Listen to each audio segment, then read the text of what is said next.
Napoleon Bonaparte did not conquer Europe with steel. Alone he did it with signatures, seal wax and balance. Sheets behind the thunder of artillery was a quieter. Machinery, treasury officials, notaries, bankers and clerks. Moving numbers the way generals moved regiments, the image were sold as the battlefield genius, the improbable victories, the daring marches, but that's not the whole truth. The empire rose because Napoleon rewired Francis.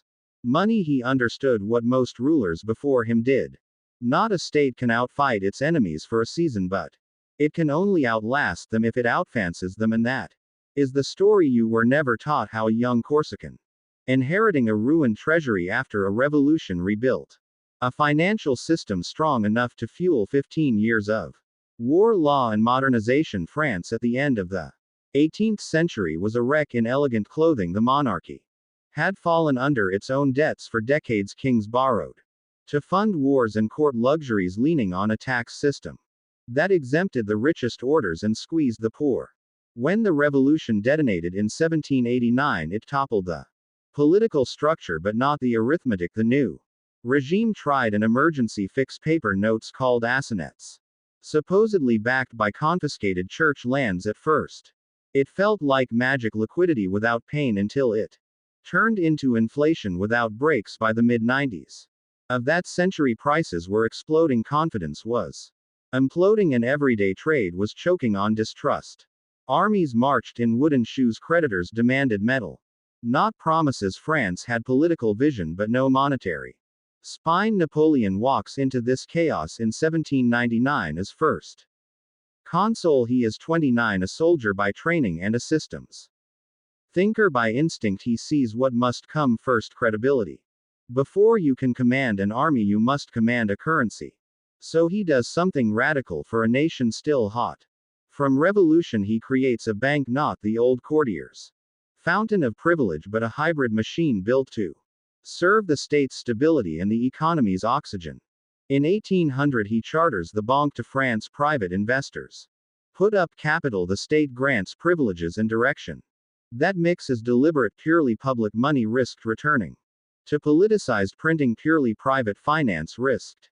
Another captured oligarchy. The new bank would discount commercial bills, stabilize payments and crucially begin issuing banknotes in Paris under strict limits. The message to merchants and workers was simple: your money will clear and your wages will spend. Confidence needs anchors, not speeches. Napoleon provides two. First, he rebuilds the treasury into a professional organism. He elevates a quiet genius, Nicolas Franz to manage the public purse with a discipline France hadn't seen in generations. Cash flows are centralized, errors are catalogued and cut. The state stops improvising and starts accounting. Second, he gives France a new money with a measurable soul. In 1803 the Franc Germinal is defined against fixed weights of silver and gold. After years of paper mortgages, the unit of account is again a unit of reality. This wasn't financial fashion, it was a social contract. The baker, the soldier, the supplier all needed to believe tomorrow's coin would mean the same thing it meant today. The Franc German did that, but money is only as strong as the taxes that stand behind it. Napoleon knows the Bourbon system of farming taxes to private collectors bred corruption and resentment. He kills it. The state will collect its own revenues. 4 pillars are tightened and enforced: the land contribution, the personal and movable levy, the patent on professions, and a set of excises later grouped as the reunited duties. Inspectors carry notebooks, not bribe bags. Codisters detailed land registers are expanded so assessments rest on measured acres, not negotiated influence. In 1807 he creates a supreme audit court to track the flow of public money with the same rigor he demands on campaign audit. In his model is not an afterthought. It is the nervous system of trust with the fiscal floor. Rebuilt, Napoleon turns to the thing that will define his age: financing continuous war without raw creating the monarchy's ruin. Here is where he is most modern. He treats war like a cash-flowing enterprise. Victoria's campaigns are not just strategic wins, they are revenue events. Indemnities are levied on defeated states. Requisitions of grain, horses, uniforms and metals are priced and booked. Occupied territories are told to provision the Very troops who occupy them the treasury at home is spared the worst spikes because the front pays the front when Prussia is broken after Jena in 1806 contributions. Pour in after the treaties of Tilsit in 1807 more money flows from the vanquished, the empire becomes a self-funding machine. So long as it keeps winning he multiplies the channels. In 1803 he sells Louisiana to the United States for $15 million cash and bonds, preferring money in hand and British denial to dreams of a Western colony.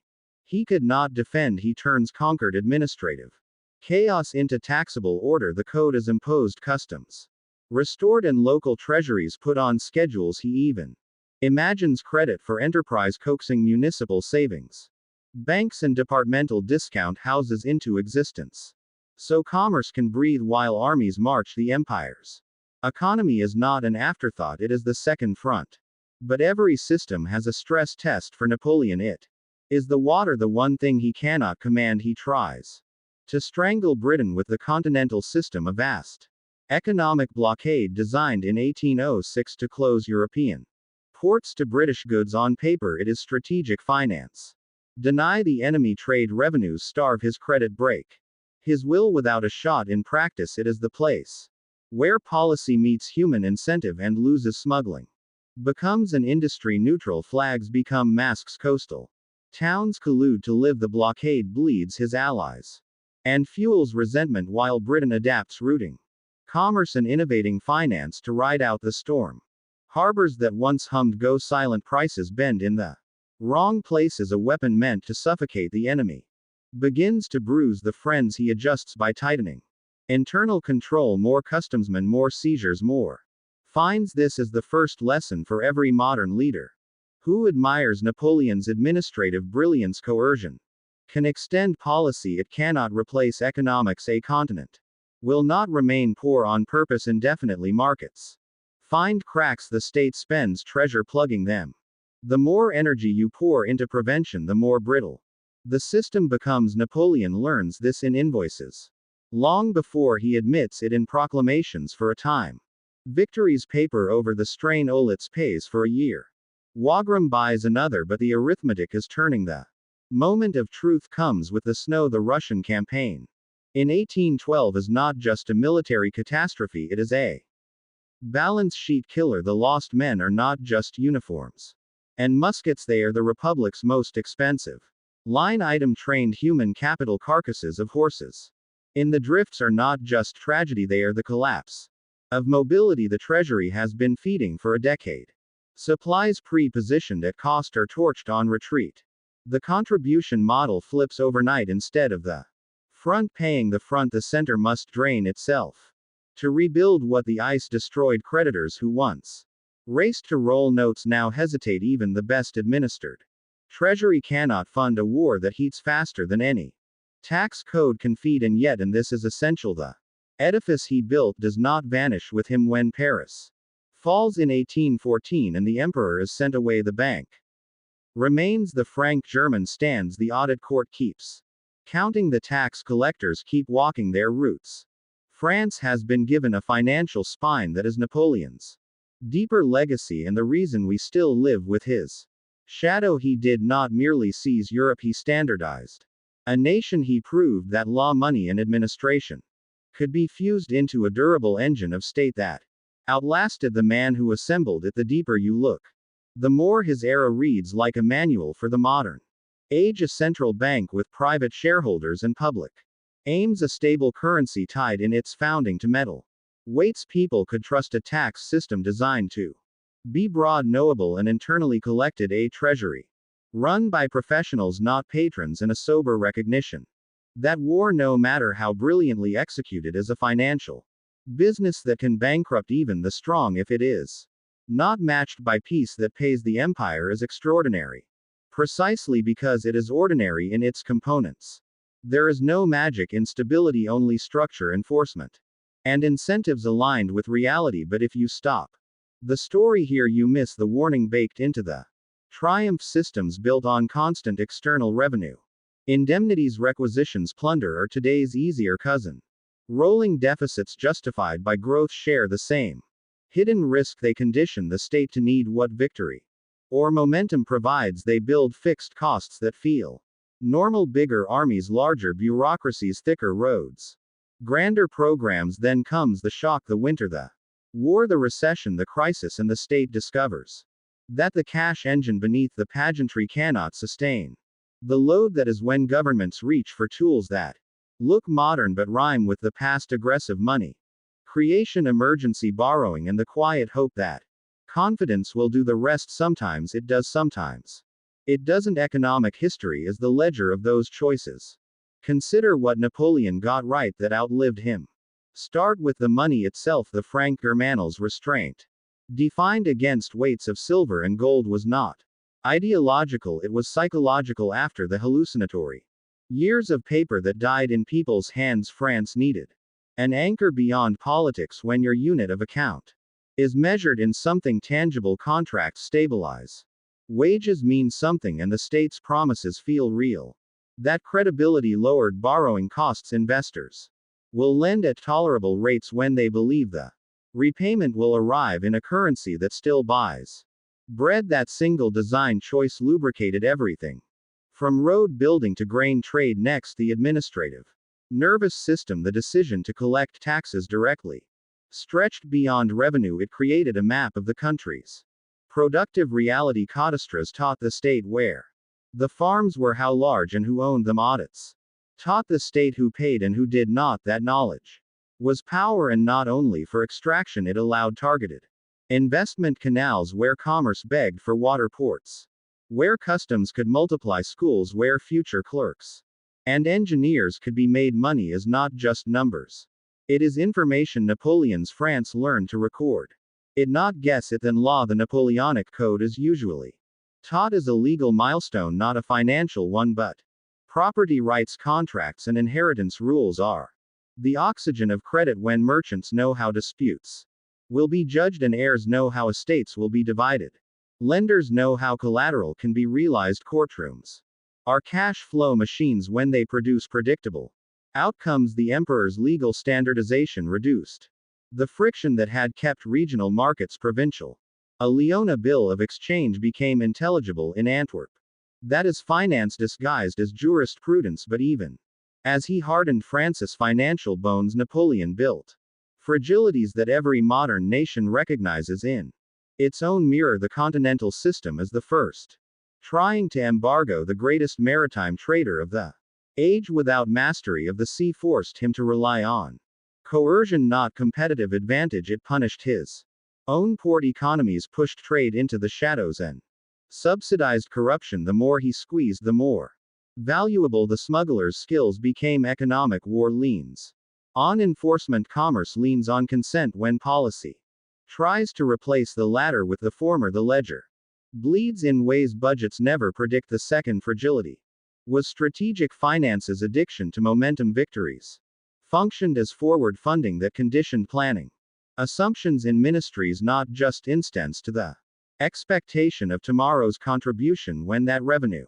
stopped it did not just dent pride it cracked the cash cycle the Russian campaign's aftermath revealed a treasury superbly organized for normal strain and superbly exposed to extraordinary shocks Napoleon's genius could compel men to march it could not compel the arithmetic to forgive now bring the camera to the present because this is not a museum piece the outlines of Napoleon's financial state are today's default operating system.